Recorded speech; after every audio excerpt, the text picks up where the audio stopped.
And all we're going to do is quite simple, is wrap the cuttlefish in the pancetta, so it just forms a little wrap on the outside. We actually don't want too much, because we don't want it sort of overly bacony, but just a little bit to give a little bit of meatiness. I suppose that, you know, squid and bacon or squid and chorizo are quite sort of, you know, the squid family are quite classic combinations, and this is sort of going along those lines. And all these have all been cleaned, haven't they? Exactly. They've been cleaned. The skins have been taken off. Yeah. But the so everything there you can eat. Exactly. But the tentacles left on, which is obviously an important bit. I love the tentacles of squid and cuttlefish. You know, for me the best bits. And so we actually have some we've done before. So let's move these out of the way. Pancetta in Spain is referred to as bacon.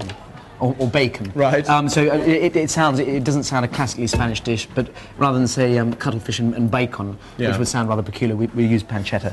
But the oil's hot here. We're just going to brown these in some hottish oil. Carefully put them in. And they'll take no time at all to cook further.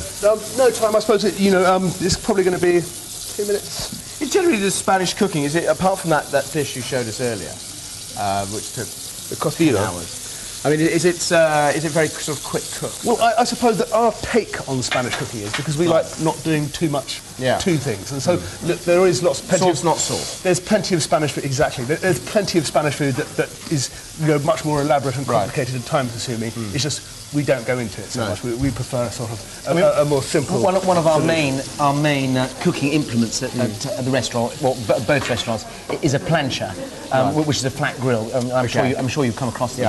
And the flat grill you can cook, you know, the seafood and meat directly onto. Yeah. So it's a very quick, you know, quick process. Searing, exactly. Okay, they look like they're ready to turn. Huh? Yeah, ready to turn. Exactly. They're just crisping up on the bottom. So I'm going to turn these over. You can see how hopefully that the seal has worked reasonably well. There'll always probably be a naughty one that unravels itself, but let's have a look.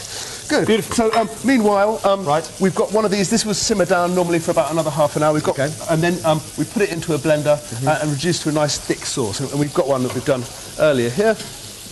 That was just garlic, fish stock, onions. It was onions, garlic, fish stock, and the ink. Right. And it's been simmering away nice and gently for about, you know, half an hour. You reduce it down to sort of thick and unctuous and then blend it to get a consistency that's sort of like this. So it's a sort of thick puree almost, really, rather than a sort of loose sauce. It's a lot thicker and denser than I thought. Yeah, well, because we have taken it down quite a lot, and you'll see when we present it, we're not going to sort of use that much sauce. We're not going to be swimming in sauce. It's going to be a little bit. It's almost like a sort of you know, like a sort of thick dipping sauce. Like if you wanted ketchup, you know, it's that sort of consistency rather than a sort of a loose.